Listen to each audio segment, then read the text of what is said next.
appear in court next month. He's previously denied allegations of inappropriate behaviour.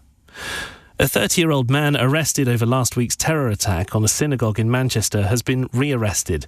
He's been questioned on suspicion of failing to disclose information about an act of terrorism. 10 Met police officers will face fast-track disciplinary proceedings after secret filming captured officers making racist and sexist comments. The footage was gathered as part of a documentary at Charing Cross Police Station. The waiting list for planned hospital treatment in England has increased for the third month in a row. NHS figures show an estimated 7.41 million treatments were waiting to be carried out at the end of August. In the city, the FTSE 100 has closed down 39 points at 95.09. The pound buys $1.33 and €1.15. LBC weather, there's light rain moving in from the west across the northwest tonight. It's windy in the north, lows of 4 degrees Celsius. From Global's newsroom for LBC, I'm Chris Barrow. This is LBC from Global, leading Britain's conversation with Iain Dale.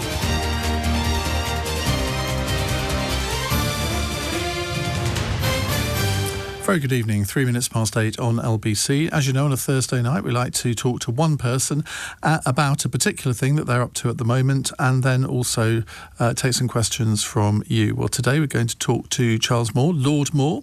He's a journalist and author. He's chairman of The Spectator, and he is the author of the official biography of Margaret Thatcher. And he published 3 volumes, good few years ago now, Charles, wasn't it? Sort of over a period of years. Each of them, I think, more than 1,000 pages. And now you've published a new version. We are streaming this, by the way. If you're watching now, you can see me hold up this very, very weighty tome, just called Margaret Thatcher, the Authorized Biography. And this is over 1,000 pages as well. But I don't know how it's been edited down. Did you have to do that, or did the publisher do it? I did it with a colleague, and 600,000 words had to come out. Wow. So it was, I've been an editor for a long time, but of course editing my own work is a different matter. I mean, how do you approach that? Well, what I tried to do in the 3 volumes, because I was the first person to see all this stuff, and I felt I must try and tell the full story, is I felt I must give an enormous amount of evidential background. And what I felt I could do, given that those 3 volumes exist, is I could tell the story more plainly with much less background. We didn't have to pull out any big story from the thing, but we could slim it down, and I hope that makes it more accessible to the general reader. And I think I'm pleased and even proud about the fact that it's coherent. I think there would be a danger of it falling apart. When you build a great big building, you think, gosh, if I take this out, maybe it'll all fall down. But no, Jenga. Yes. But I mean, you've published it to coincide with the 100th anniversary of her birth, which occurs on Monday. Yes.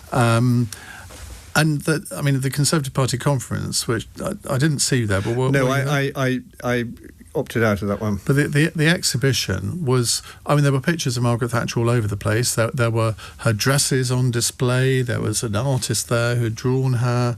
There was a Margaret Thatcher mosaic and all sorts of different things. And 2 pictures of Kemi Badenoch, which did seem a little odd. But her legacy still guides a lot of our politics, doesn't it? It certainly does. And also, she's so vivid. So it's a combination of things actually done and said with a sort of image, an idea of a particular person, of a particular type of leadership, which sticks very much in people's minds. And that's true whether they like her or whether they don't like her. Well, let's put it out there. If you've got a question that you'd like to ask Charles about the legacy of Margaret Thatcher, what he learnt in writing the book, but also how relevant is she to today's Conservative Party? Does she still dominate the Conservative Party in a way that maybe is a little bit unhealthy, and that every Conservative leader now is judged against her legacy? So we'll take your calls after past 0345 6060 973. Do you think that it's 35 years since she left office this year. You have to be 56 or older to have voted for her in 1987. Is she disappearing into people's memories? I find not much. It goes slightly in waves, and right now she's coming back because people have got this feeling that no government can decide anything. So what you've had in recent years is Prime Minister after Prime Minister. And really, I suppose you could say, with the exception of the moment when Boris took charge and got us into the EU, you could almost say that nothing dramatic has really happened to move things since 2016. And it's a very long time. And with Mrs. Thatcher, for better or worse, they did move. She said what she wanted to do, and she did it, and she did it for 3 consecutive terms. So people are very interested in that now. They sort of, there is a how did she do it question. When you look at Keir Starmer with a stonking majority, seems to be incapable of doing almost anything. And of course, her own party got into a terrible state too in recent years. When I was writing my very slim tome compared to yours, when I was writing the chapter on her period in opposition, I kept thinking, this is Kemi. This is Kemi. Now, obviously, there are huge amounts of differences between now and the late 1970s. But what can Kemi Badenoch learn from the Thatcher period in opposition? Well, I do think, having studied that, of course, one mustn't forget how patronising people were about Mrs. Thatcher when she became leader. Not so much when she became Prime Minister, but when she became leader of the opposition, which is Kemi Badenoch's situation. They said ignorant, narrow, shrill, and strident. And they say not dissimilar things about Kemi Badenoch. And some of it is a bit misogynist. There is an element, particularly then, but even now, of why is a woman doing this? I think that was there. And that was particularly among women. Particularly among women. You're quite right. And interestingly, I was very interested in Kemi Badenoch's speech yesterday because, like Mrs. Thatcher in 1975, she's been leader for quite a long time before she's made a speech as leader to her party. This is her first. And Mrs. Thatcher had the same problem in 1975. And Mrs. Thatcher took it very well, and so did Kemi, and in a rather similar, I don't mean copycat way, but that's to say, what are the issues? What do I believe? What are the practical things I think can be done? What's wrong with the country? All done pretty close to the interests of the party and people in general. I was definitely favourably impressed, and it's a big one to have to do, that first one. And given there were great doubts about Kemi Badenoch and there were about Margaret Thatcher, I note that comparison. People often ask me, how would Margaret Thatcher have dealt with social media? I mean, it's almost unthinkable of her tweeting, I suppose. But she was very adaptable. She recognised that she wasn't the full shilling when the perfect leader when she first became leader, and was willing to take advice on how she dressed, how she spoke, much more than I think people think that she did. Yes, you're so right. And this is an odd thing about Mrs. Thatcher. She had great self-belief in a way, but because she was a perfectionist and a hard worker, she never thought that she was doing things right. She always thought it could be improved. She'd always say, my speech wasn't good enough or whatever. And that include very much, as you say, she would change everything but her views in order to get the message across. So she'd change her hair, her teeth, her voice, her clothes, her makeup, her jewellery, in order to get rid of the extraneous and bring out what really mattered. And she was extremely skillful about that and quite humble. So advisors would say, your voice is ridiculous when you say that, or you can't possibly wear that, whatever. And she didn't take it as rude. She took it as useful and got buckled down to it. And it worked. So when people said that she was very artificial, she was in a way, because she was a sort of confected self-presentation. But it was fundamentally true. It actually reflected the way she saw the world, and it enabled her to communicate very directly.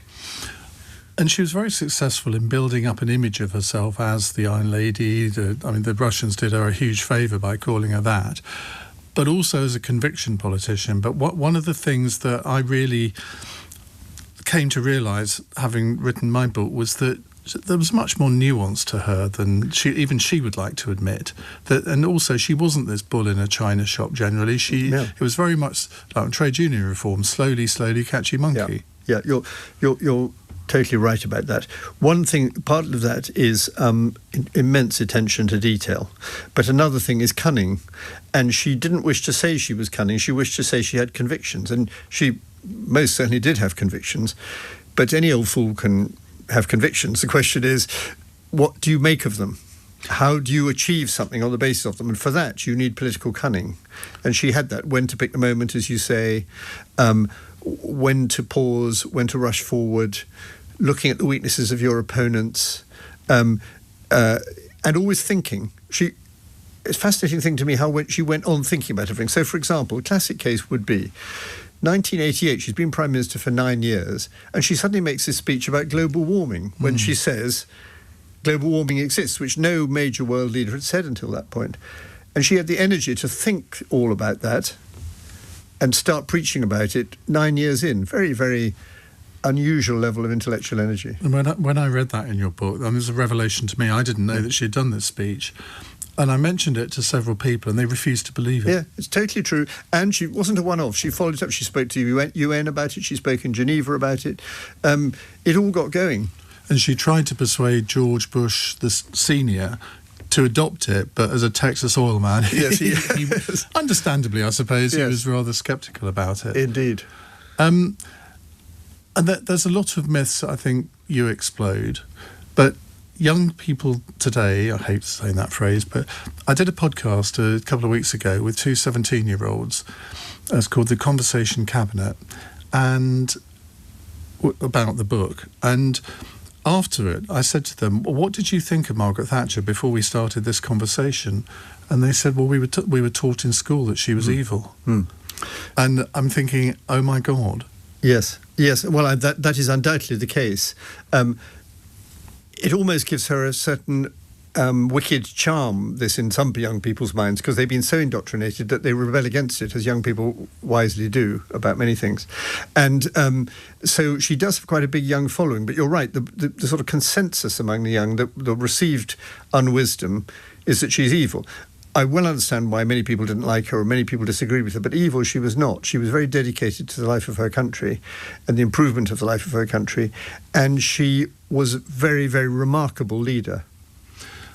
And also totally revered by anybody that worked with her. I mean, I've never seen a bad comment about her by anybody who worked with her in Downing Street, for example. Well, I would say,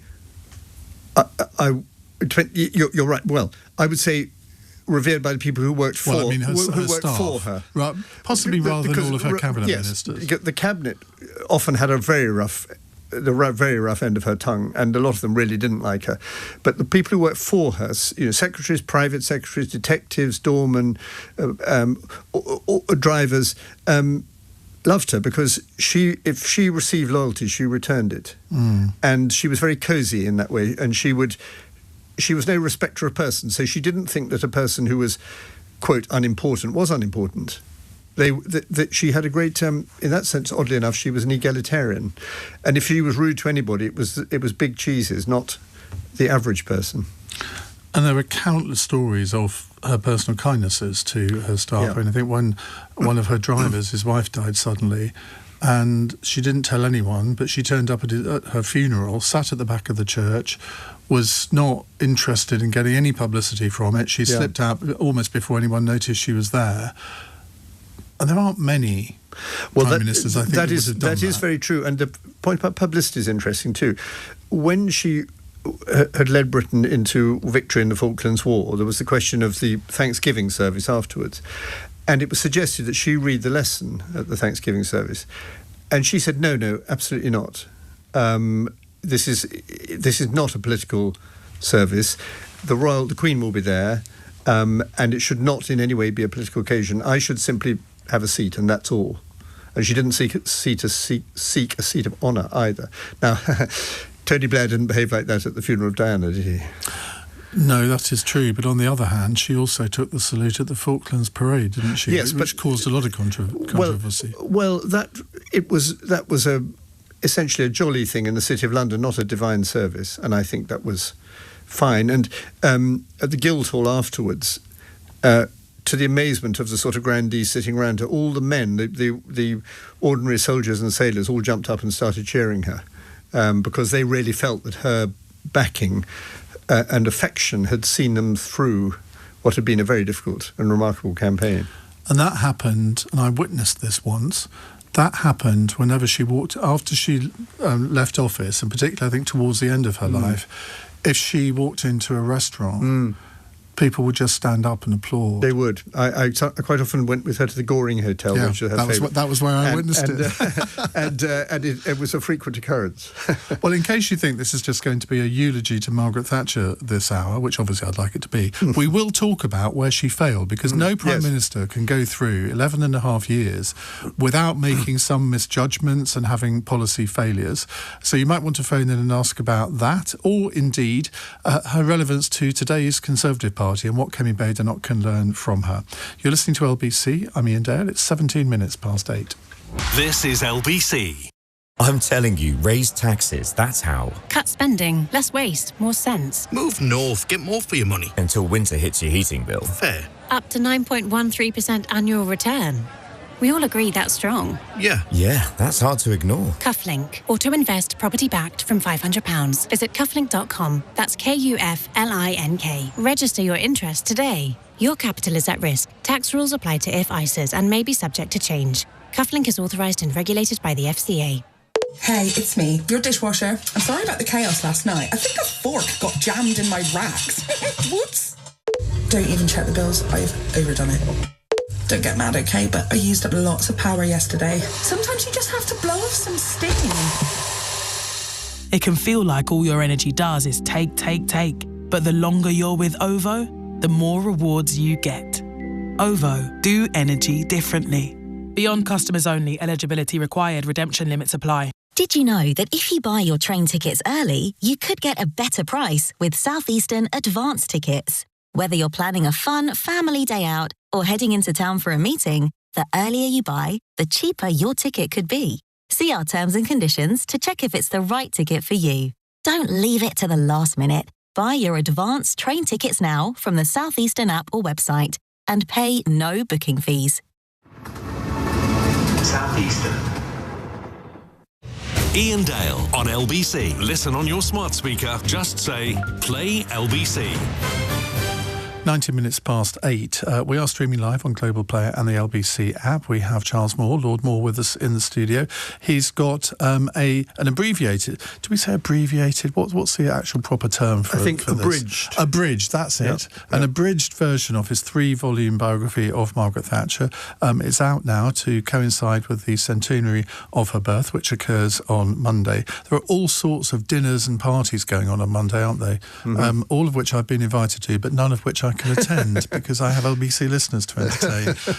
But I imagine you're going to at least one of them. I am, and I've a couple, I think 3 things, yeah.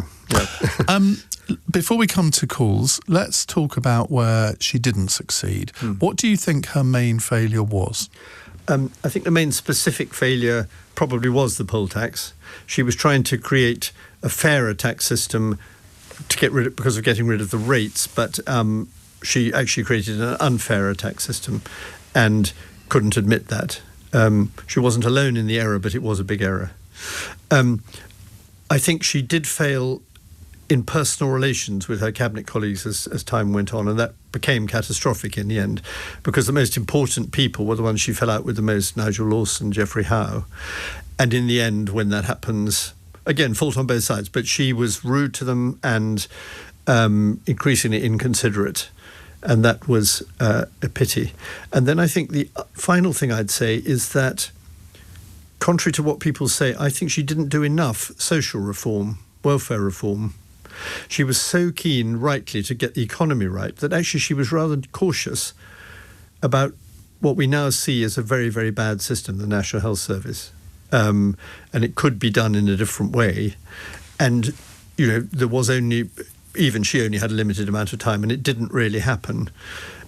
Some good reforms of schools, but and also the growth of welfare was not really stemmed by her. I mean, it didn't, not nearly as bad as now. But so when people say that she was absolutely ruthless and so on in social change, I think actually she was sometimes overcautious of some of the things that needed to be done.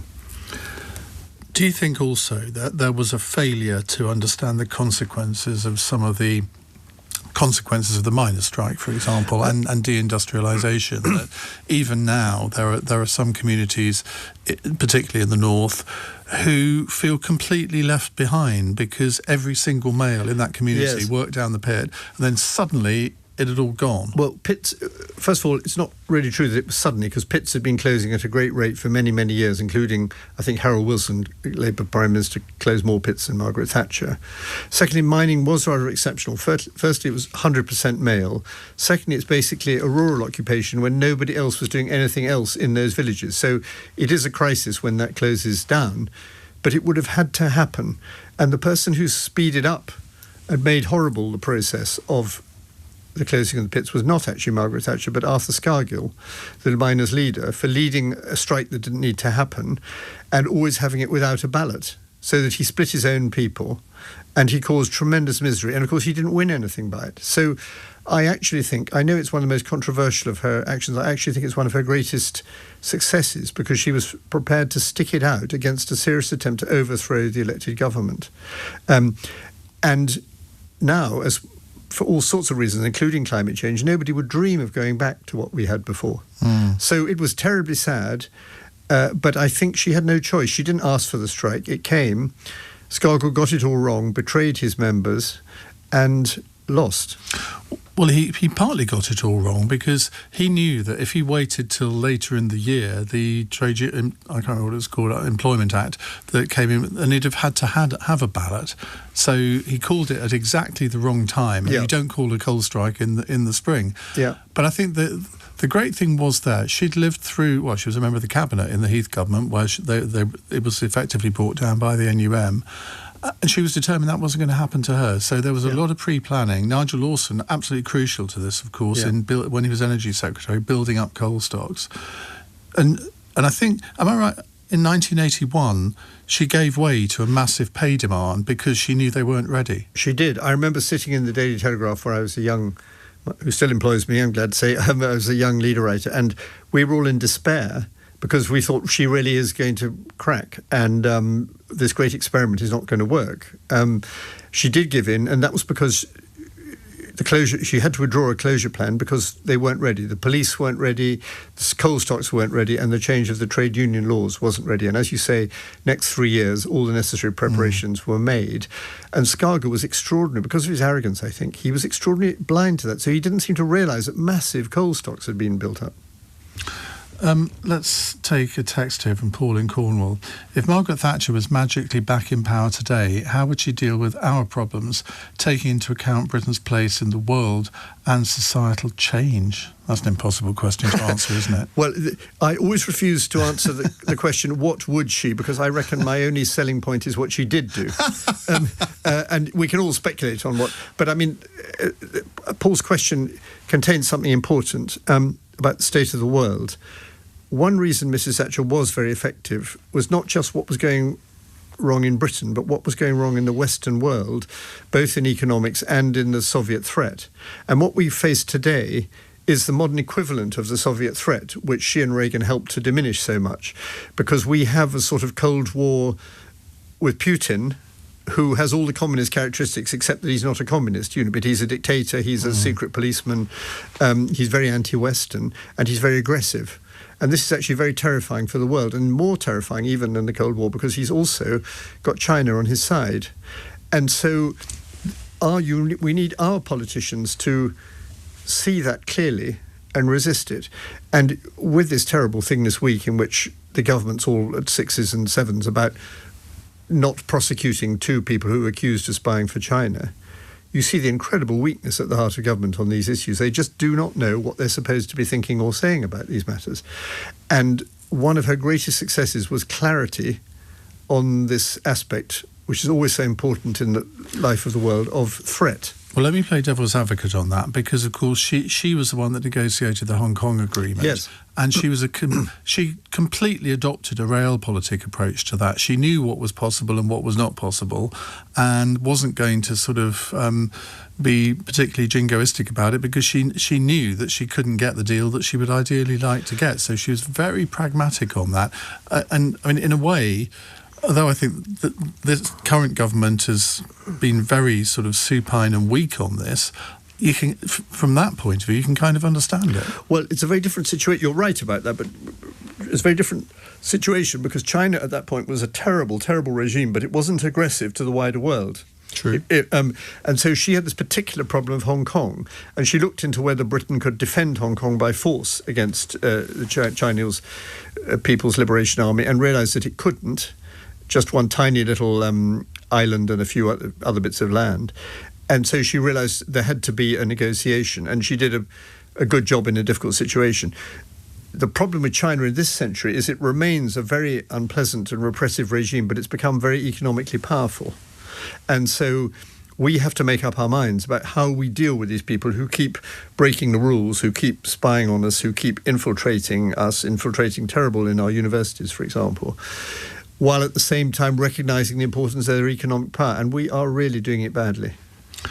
Now, here's a question from Wesley in Gravesend. This is a question I get asked at every literary festival I go to about Margaret Thatcher. And it happened, I was at Henley at lunchtime today, exactly the same question. How would Margaret Thatcher deal with Donald Trump? Now, my answer to that question is, I don't know. I haven't got a clue. So what can I answer when I'm in York tomorrow or Cheltenham on Saturday? Well, my answer is essentially the same, but that gives me great solace. But it would be lovely to watch, because you have two massive egos of completely different kinds. Did she have a massive ego? Yes, she did. She wasn't a show-off like Trump, and she didn't think she had to have the biggest everything and sort of have a crown on her head or whatever. But she had a tremendous sense of will to win, and she was undaunted by the arguing with anybody in the world of however great their power. And that's one of the reasons she got on well with Reagan, actually, was because their friendship was based on quite a lot of truth-telling in private, which she specialised in. Trump and she, I can imagine them actually really liking one another and thinking what fun it was, and I can imagine them having the most incredible bust-up. And I see either as possible. What I think as I say, I won't say what she would. What she did not like, which Trump has, is a disrespect for law. She had a great respect for what is the rule of law, is probably her most commonly used expression. Liberty, not just liberty, but law-based liberty. And Trump basically always throws his weight about with little respect for the law. And indeed is probably often on the wrong side of the law. And that, I think, always was something she really couldn't accept. She wasn't beyond using her feminine wiles as well, was she? Which women always hate it when you say that, but she genuinely did. But I don't think Trump would have been susceptible to that, would he? In a way that Mitterrand was. Well, Trump's methods in these matter are so crude as to be unrepeatable on air. This is true. But the thing about Mrs. Thatcher was she did not believe in the equality of the sexes. She believed in the superiority of women, because women had more good sense, in her opinion. But she preferred the company of men. So actually, I think she loved being Prime Minister because she's all alone with these men. And she's sort of dominating them, and it's fascinating to meet. She can meet every intelligent man in the world, powerful man she wants to meet, and in a way get the better of them. And to do that, she loved charming them. She loved flattering them. She dressed very carefully. She was very flirtatious, but in a totally proper way. She never committed any impropriety or vulgarity, not at all. Well, there's another biography out. I don't know if you've read it, Incidental Feminist by Tina I'm reading Gordon, it, actually, yes. Yeah. Where she alleges that she actually had an affair while she was Prime Minister with Tim Bell, which yes, I find inconceivable. I haven't got to that bit, actually, but I don't believe it. No, I don't believe it. So she could be quite sort of almost touchingly unguarded about her affection for a man without realising how much she was expressing it, if you know what I mean, in her demeanour. But she was totally a proper person. But she did like one thing she'd do, for example, in which a man can't say to a woman, but a woman can say to a man, she'd look at a man, some important man, she said, "Oh, you look so tired. Let me get you a drink." You can't say to a woman, "You look so tired." That's rude. Actually, I did say that to one today. Well, yeah. Well, low marks there. But to a man, it's also, "Oh, how comforting, how nice, it's sweet of you to care about me," sort of thing. And she was very good at that. And she loved flattering people who she saw as remarkable, scientists, writers, that sort of thing. Right, we're going to come to your calls in a moment. 0345 6060 973. You can WhatsApp a question as well on that same number, or text us on 84850. It's 8:31, news headlines on LBC with Chris Barrow. Donald Trump says he thinks there'll be lasting peace in the Middle East after Hamas and Israel agreed the first phase of a US proposed deal. The Israeli government has just finished a meeting to discuss the agreement and are set to formally approve the plans. A 30-year-old man arrested and released over last week's terror attack on a synagogue in Manchester has been re-arrested. He's been questioned on suspicion of failing to disclose information about an act of terrorism. Former DJ Tim Westwood is due in court next month after being charged with rape and sexual assault. The 68-year-old is accused of offences against 7 different women as young as 17 years old. He's denied inappropriate behaviour. LBC weather, there's light rain moving in from the west across the northwest tonight. It's windy in the north, lows of 4 degrees. This is LBC. When you're smiling. Banning Dental Group Clinics. With over 5,000 top-rated Google reviews. Keep on smiling. Fraud can happen faster than you think. But at Barclays, we use innovative technology that spots fraud in under a second. And our dedicated team of experts work 24/7. So you can go about your day knowing we never stop working to keep you and your money safe. Search Barclays Fraud Protection to see how you can stay one step ahead. Barclays, make money work for you. Your daily life often goes like this. With Air France, choose instead. Wow. Until the 21st of October, put your daily life on hold. Take advantage of Air France Moments and book your flight to Beijing from £499, flying from London Heathrow via Paris. Return including tax. Elegance is a journey. Air France. To book and for terms and conditions, visit airfrance.co.uk. The Monopoly game at McDonald's is back. Play today with the Philly cheese stack, so you can enjoy 2 beef patties, crispy grilled onions, and a melted cheddar cheese sauce. Go on, it's your go. For 11 a.m. until the 21st of October, participating restaurants, subject to availability, app may be required. 18 plus, UK, see mcdrules.co.uk. Iain Dale. Call 0345 6060 973. Text 84850. Alexa, send a comment to LBC. 8:34. Charles Moore is here. Lord Moore, he's the author of Margaret Thatcher, the Authorized Biography. An abridged version of his 3 volumes has been published to coincide with the centenary of Margaret Thatcher's birth. So we're going to take your calls and take your text messages over the course of the next 25 minutes. So let's start with Charles in Hull. Hello, Charles. Hello, Ian. Hello, Lord Moore. Hello, Charles. Who happen to be 2 rich Southerners.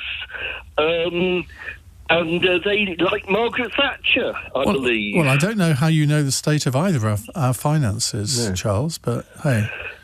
I'll get straight to the question, so to speak. My thoughts, Margaret Thatcher was the luckiest, most divisive Prime Minister of Britain who hated the North and didn't give a damn about people from there. But we also lost our jobs in London due to her sadomonetarism in 1980-81. Well, Charles, get your teeth into that. First of all, you're wrong to think of Margaret Thatcher, Charles, as being a southern rich lady. She was a Midlands lady, and she had a very modest upbringing, born in a house without an inside loo or bath, over a small grocer's shop. So I think that is an important thing to understand. I don't know the evidence for thinking that she hated the North or any part of England. If she hated anything, it was used to slight weakness about Germany, and that was to do with the Second World War. I think she was very affectionate towards her own country and pretty good at understanding it, though she was rather English. If I were a Scot or Welsh or Northern Irish, I would find some of her tone of voice more not so understanding. She was a great unionist, but I think she perhaps didn't have a good feel for that. But I think she was very much a Middle England person who had a deep feel for England in all its regions. Charles, thank you. Joan in Paynton says, would she have voted for Brexit? This is not a hypothesis really, and except that she never had a chance actually to vote because she had died by then. But I do know, because she specifically told me after leaving office and told other people too, that she said we must leave the European Union. The word Brexit she never knew because that came after she died. She died in 2013. But the concept she advocated. She never advocated it in office, but she made up her mind later, not only a little bit after leaving office, in that direction. So you may ask, Joan, why didn't she say it? And the answer is that her advisors said, you're retired now, it's just so controversial, it'll split the party so much, it'll hurt you and it'll hurt them. So, what period was this? This is I would say 1991, actually. Really? I haven't got a date in my head, but if it's not 91, it's 92. Because what really made up her mind about it was the Maastricht Treaty. Which was all sort of coming through at that point, and of course, which caused endless trouble in the ensuing years.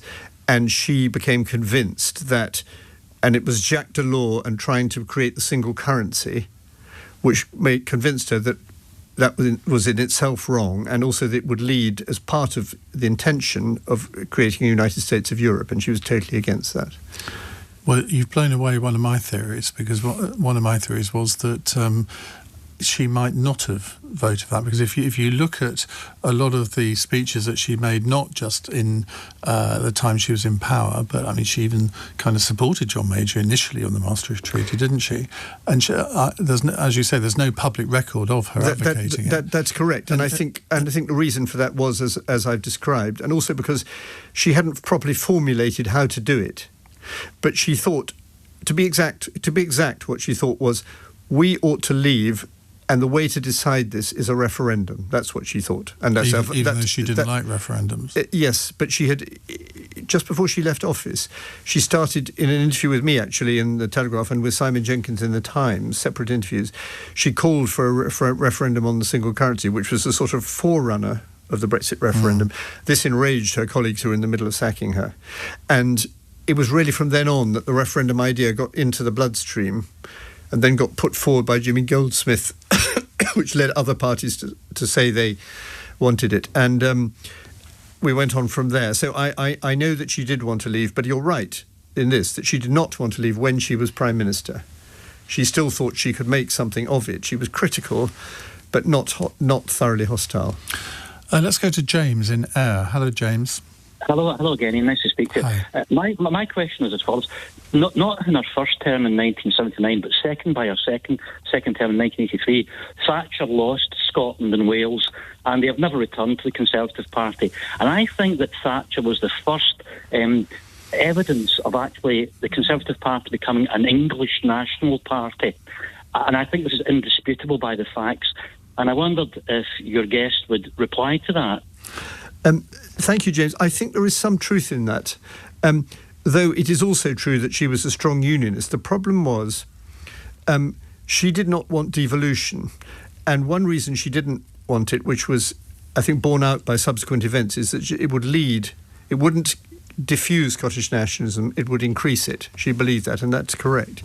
The trouble was that, of course, this position was not very popular in Scotland at the time, and what it looked as if she was defending a sort of rather weak English-based government, weak in Scotland, and gradually that mood took hold.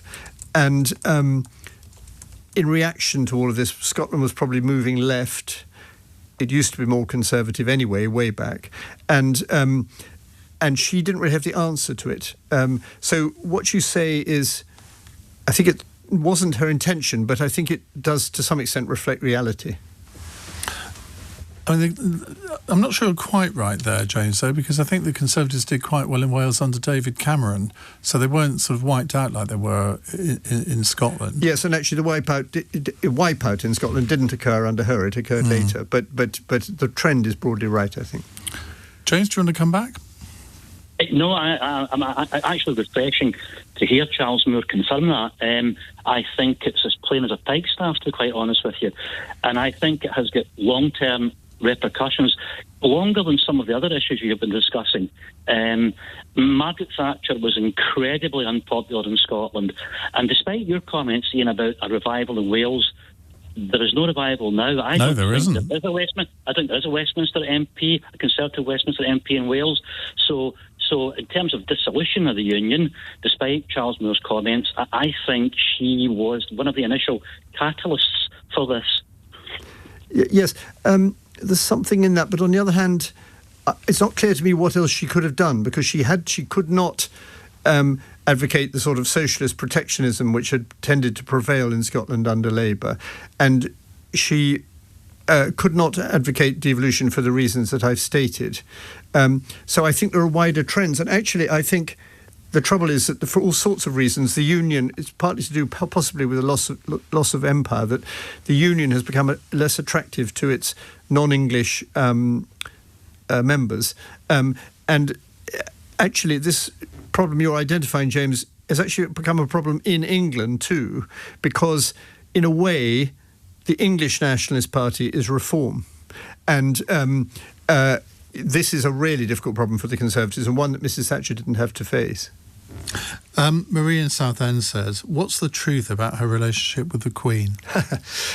Well, thank you, Maria. It is an endlessly fascinating subject, and there was some difficulty between Mrs Thatcher and the Queen, I think to do with the fact that they were both women. So our head of state and our head of government were both women in a very male age. So that was quite odd for both of them. They'd never worked with women in that way. And if you watch all these films, The Crown and so forth, they're diametrically wrong, really, because they keep showing Mrs Thatcher lecturing the Queen. It was the opposite. I don't mean that the Queen was lecturing Mrs Thatcher. What I mean is Mrs Thatcher was too deferential to the Queen. She was too worried. She was the grocer's daughter talking to this grand lady, and she was thinking, what am I going to wear? Much bigger problem for a woman than a man on these occasions. I can't be smarter than the Queen. I can't be dowdier than the Queen. What do I do? When do I wear gloves? How do I curtsy, etc.? How do I address her? She found all that very difficult, and as a result, they didn't establish an intimate relationship, but they did have a respectful one. And the key elements that show that are, first of all, that on the day of resignation, Mrs Thatcher, the Queen offered Mrs Thatcher the Order of Merit, which is one of her two highest personal awards, and she went to her 70th birthday party and her 80th birthday party after she left office, and that were lovely occasions. And finally, and most important, she attended her funeral, her state funeral.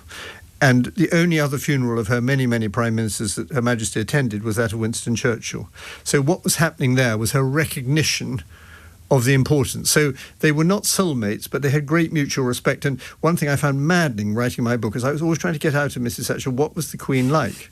And, you know, obvious question. And she was absolutely straight down the wicket, full of very, very uninformative praise, and would say nothing about what was said, no little hint of anything, just absolute propriety. You know, how marvellous the monarchy was, what a superb woman the Queen is. It's untrue, by the way, but I was looking for a bit more.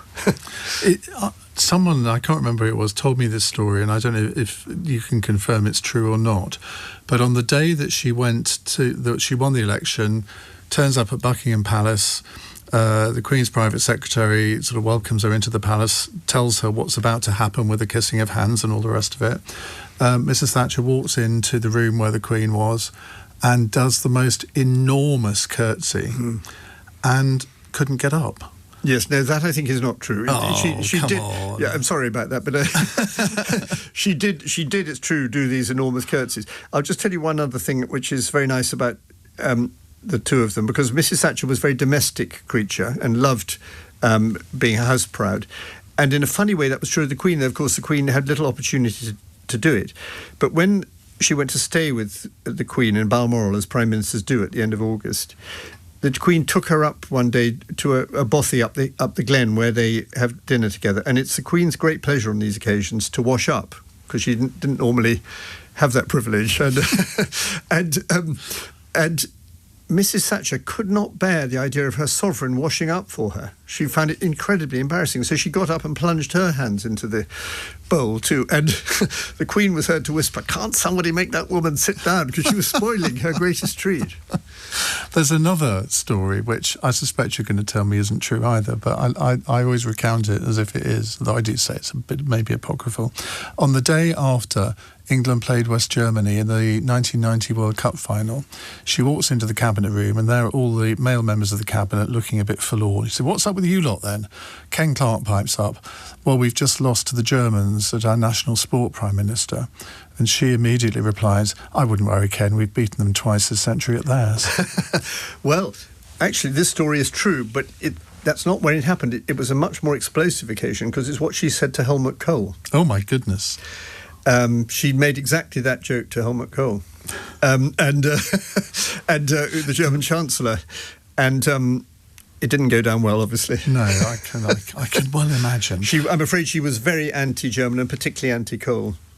Yeah, they did not get on. What was that story about? They had a summit in Ludwigshafen, was it? And he ended the meeting early, and she was anyway went wandering around Ludwigshafen and found him stuffing his face with cream cakes in a cafe. I believe that to be true. I think it is. Anyway, more Thatcherama in a moment. If you've got a question for Charles Moyt, here with me until 9, 0345 6060 973. It's 8:48. On the latest episode of The Newsagents. We will be talking about a breakthrough in the Israel-Gaza war. What does it promise to solve? And does Trump deserve the credit? Listen now by using our free Global Player app. Get the latest episode of The Newsagents with Emily Maitlis, John Sopel and Lewis Goodall. Listen or watch on our free Global Player app or the new LBC app. Ah, the familiar sounds of autumn. Time for woolly jumpers, spiced lattes and the crunch of leaves underfoot. But at Southeastern, we know those same leaves can make train journeys tricky. When compressed under train wheels, they can create a slippery surface just like black ice. That's why we're clearing the way with special leaf-busting trains, so you can travel safely, whatever the weather. Find out more at southeasternrailway.co.uk/autumn. Southeastern. Hey, it's me, your dishwasher. I'm sorry about the chaos last night. I think a fork got jammed in my racks. Whoops. Don't even check the bills. I've overdone it. Don't get mad, okay? But I used up lots of power yesterday. Sometimes you just have to blow off some steam. It can feel like all your energy does is take.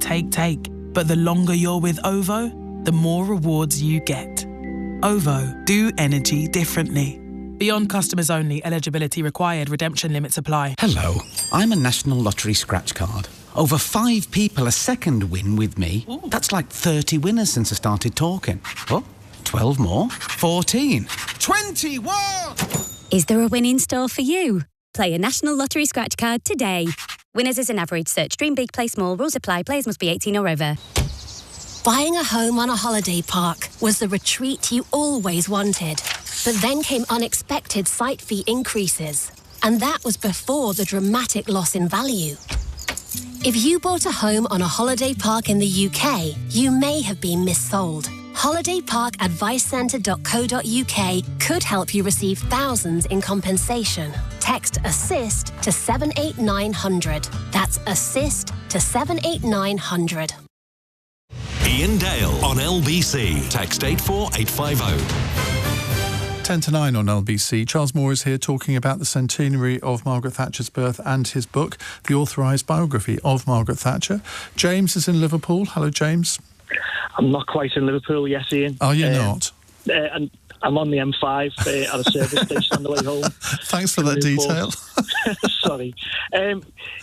Ian, I'd like to know Charles's thoughts on this picture of a leaked document, the managed decline document, which most people from Liverpool, well, from my area, where they think it's quite fashionable to hate the Tories and stuff. They always quote this: they're going to manage the decline in the city of Liverpool like it was deliberate.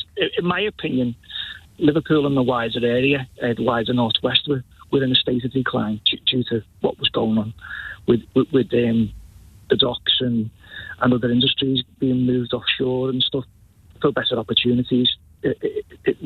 For want of a better word. So I'd just like to know what Charles knows about this managed decline statement. I don't think it does mean what people tend to say, as you refer to. I think one of the things that I've noticed very much about the whole subject, not just with Liverpool, but industrial decline in Britain, which happened under Margaret Thatcher, but it's important that this is remembered, is it was happening a great deal before then. Yeah, it was, and I agree with that. And the question was, what do you do about it? And what the question Mrs. Thatcher was trying to answer was not, do we bring about decline in the north? It's, are all these efforts that have been made in the past to rescue these cities misconceived? Are they actually just adding to the problem? So, for example, with the British motor industry, mainly in the Midlands, it wasn't possible successfully to go on making volume cars. And people had to recognise that, and therefore something else had to happen. And in the process of that, there probably did need to be privatisation, and there certainly did need to be closures. And in the case of Liverpool, the whole business of the docks had already become very moribund, and not least actually because of the dock labour scheme, which was so restrictive and bad. Which I'm proud to say I helped abolish. Yes, well, did you, Anne? Yes, and she did abolish the dock labour scheme, and those ports that were not in the scheme thrived, such as Felixstowe. Yeah. So it's a mixed picture. But finally, on Liverpool, you may remember that after the Toxteth riots, of course, people were very concerned about what was happening in Liverpool, and she sent in Michael Heseltine. Now, as we know, Michael Heseltine, not her favourite person, but she did, by any means, and vice versa, but she did give him pretty much carte blanche to bring about revival and renewed interest. And I think that happened to a degree, particularly in all the essentially rather beautiful old bits by the harbour. And actually, my experience of Liverpool, which is obviously much, much less than yours, it became a better city, broadly speaking, by the end of the 80s than it was in the 70s when I first visited it. They were, Lord Heseltine and Dennis Healy with the catalyst for what happened on the docks of Liverpool, for the development and where we are now. Yes. It's quite sickening to see people use that managed decline statement and misconstrue it deliberately. Yes. And it's it doesn't help. Politics is divisive enough. Well, I do agree with that, and for some reason some people have decided it comes up about things like the Orgreave protest or about Hillsborough, that because they don't like Mrs. Thatcher, everything has got to be her fault. And I looked into these things pretty closely, and of course, she's open to many criticisms on all these things, but the basic conspiracy theory is wrong. Why would a British Prime Minister want to close down a whole city? It doesn't make any sense. It's stupid to think that. Yeah. One thing that I'd fair the weight to Margaret Thatcher's thoughts on Liverpool was my granddad was good mates with Eric Heffer, the late Eric Heffer. Ah, yes. I actually met Lord Heseltine when I was a kid. He visited my area. We lived in the West Slums in Liverpool, the West Slums in Europe, and he visited when he was made Minister for Liverpool. But when Eric Heffer died, Margaret Thatcher came to his funeral and at Walton Church, and she was said to be in floods of tears. She was good friends. Absolutely right. And I was a friend of Eric Heffer, and he couldn't have been more of a bigger political opponent of her than, he was one of her biggest, but he was fond of her and respected her, and vice versa. And it was partly to do with their shared Christian faith, and it was also to do with a sort of respect for different views honestly held. And you're right, absolutely right, of course, about her attending the funeral. And it's one of those rather touching sort of affection across the political line, which I think speaks well of both of them. A pro-Thatcher call from Liverpool. Something I never thought I would hear on this programme, Charles. James, what a great call. Thank you very much indeed. Ranjit is in Albury. Hello, Ranjit. Hi, Ian. Hi, Lord Moore. Hello. Whether you liked Margaret Thatcher or not, she was definitely the adult in the room, and I think we need a lot more of those. Can I be cheeky and ask two questions? The first question is, when she went to Downing Street, when she was invited by Gordon Brown, how did that make her feel? Right? And the other question is, in the last 15 years, who do you think has come closest from any of the parties to resembling what Margaret Thatcher was? Gordon Brown. It's very interesting that Labour politicians, even Starmer did this a little, wish to be associated with Margaret Thatcher. And it's to do, I think, with wanting that there's a subliminal sense with Margaret Thatcher of success. So they want to take part in that. And Tony Blair himself told me about that, really, that he was the first Labour leader to try to understand why she was successful. And therefore you had to, in some ways, to get close to her, though you didn't agree with her. And that's what Brown was doing in Number 10. And, of course, she was flattered. And she loved going back, though she complained that the carpets were not as clean and fresh as they had been in her day. And then your second question about the 15 years resembling her in British politics, I think nobody. And by the way, I don't at all insist that a politician to succeed has to resemble Margaret Thatcher. She was successful, but there's no reason why you should try to copy that particular style. But I would say that the only transformative British politician in the last 15 years has been Boris Johnson. And the trouble there is that though he absolutely transformed the situation by winning the Brexit referendum and then winning the election and doing Brexit, and very, very important that is, it went wrong afterwards with COVID and all of that. And, he's, unlike Mrs. Thatcher, a very undisciplined person. So there's nobody, he was important, but there's nobody at all like her, really. Actually, you see a little bit of her, as we've been discussing earlier, in Kemi Badenoch, but much too early to make much of that. Final question from Nick in Slough. Lovely show, great listening. Can you ask Charles his favourite or fondest memory of Mrs. Thatcher? Well, I'll tell you this. I thought it was rather sweet. Our son, we were staying in the country. There she was in the same place. He comes in through him. He says, "Did you like being Prime Minister?" He's 7 years old. She says, "Well, we got the chance to make important decisions and improve the life of our country. So, yes, we enjoyed it very much." And then he said, "Did you make some good laws?" And she said, "Yes, we did. We made Britain strong in defence. We reduced the power of the trade unions and we cut taxes so that if people could keep more of what they earn more." At which point the interview went downhill because our son said, so did you get very rich when you were Prime Minister?" No, we did not. We forwent part of our income. But the point of the story, which I thought was so sweet about her, was she treated him just as if he was a great big man like Iain Dale or Robin Day or Brown Walden or Jeremy Paxman. And she just gave the message, to this little 7-year-old. I thought it was touching. Well, my 7-year-old niece in 1987 said to me, "Uncle Ian, can a man become Prime Minister?" Yes. And that was the impact that she had on not just adults but children. Yes. Shibley says, "I'm not a Tory, but this hour with Lord Moore is brilliant. What a fascinating, precious insight." Well, thank you. I've been, well, as you might imagine, I always enjoy talking Thatcher to anybody, and I think Charles is exactly the same.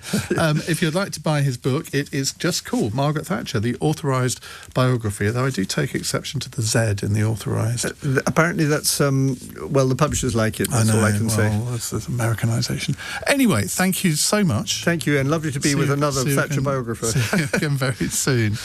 Right, coming up in the next hour, we're going to return to the subject of the Gaza peace deal, which it seems as though it is sticking and the hostages will be released over the next 72 hours. Donald Trump is intending to travel to the Middle East to sign this document in Egypt and presumably welcome the hostages home. I want to ask you in this hour, does he deserve a Nobel Peace Prize for this? Now, I don't think he's going to get the Nobel Peace Prize when it's announced tomorrow morning at 10 o'clock. James O'Brien will be bringing that to you here on LBC. But I think next year, he's got to be in with a shout, hasn't he? Particularly if he can bring peace to Russia and Ukraine. Not sure that's going to happen, though.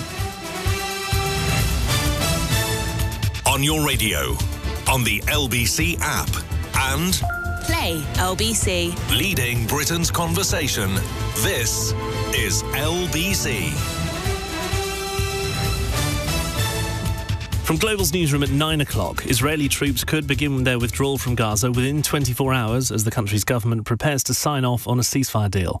The Foreign Secretary, Yvette Cooper, has described today as a moment of profound significance. So now to have this agreement on the ceasefire, on President Trump's peace initiative.